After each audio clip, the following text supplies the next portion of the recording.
Σε μια νέα φάση εισέρχεται πλέον η στρατιωτική σύγκρουση Ουκρανίας-Ρωσίας, καθώς η εντολή που δόθηκε τις προηγούμενες ημέρες από τον Ρώσο πρόεδρο Βλαντίμιρ Πούτιν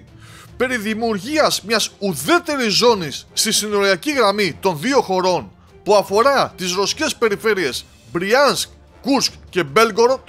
βρίσκεται σε πλήρη εξέλιξη, με το Ρωσικό Υπουργείο Άμυνας να το επιβεβαιώνει και επίσημα, ανακοινώντας ότι η επιχείρηση ξεκίνησε και οι ρωσικές στρατιωτικές δυνάμεις εκτελούν ήδη πολεμικές αποστολές ώστε να καταλάβουν εκείνα τα εδάφη που θα αποτελέσουν τη νέα ουδέτερη ζώνη, ώστε να μην μπορούν οι ουκρανικές δυνάμεις να βάλουν εντός του ρωσικού εδάφους. Πιο συγκεκριμένα, ο επικεφαλής του κέντρου τύπου της ομάδας βόρειων δυνάμεων Γιάουσλαβ Γιακίμνιν δήλωσε: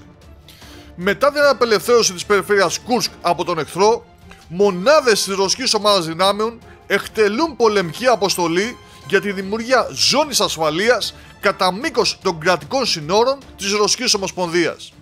Μόνο την τελευταία εβδομάδα απελευθερώθηκαν οι ακόλουθοι οικισμοί,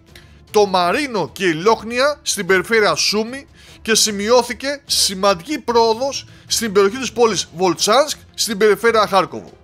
Προς το παρόν, τα στρατεύματα συνεχίζουν να προχωρούν καθημερινά, αποθώντας τον εχθρό μακριά από τα κρατικά σύνορα για να δημιουργήσουν μια υγιεινή ζώνη και να διασφαλίσουν την ασφάλεια του άμαχου πληθυσμού των ρωσικών παραμεθόριων περιοχών.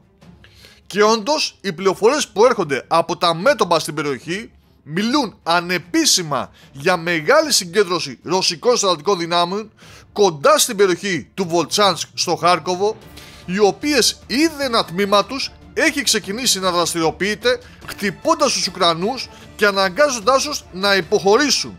Ενώ επίσημα, μόλις πριν από λίγη ώρα, το Ρωσικό Υπουργείο Άμυνας προέβη στην ανακοίνωση ότι ο ρωσικός στρατός πήρε υπό τον έλεγχό του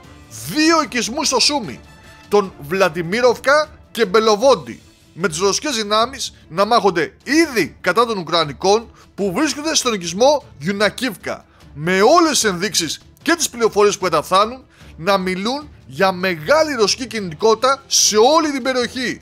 Κάτι που, όπως μόλις είδαμε, προφανώς και επιβεβαιώνεται από την κατάληψη δύο οικισμών εντός μόλις 24 ωρών.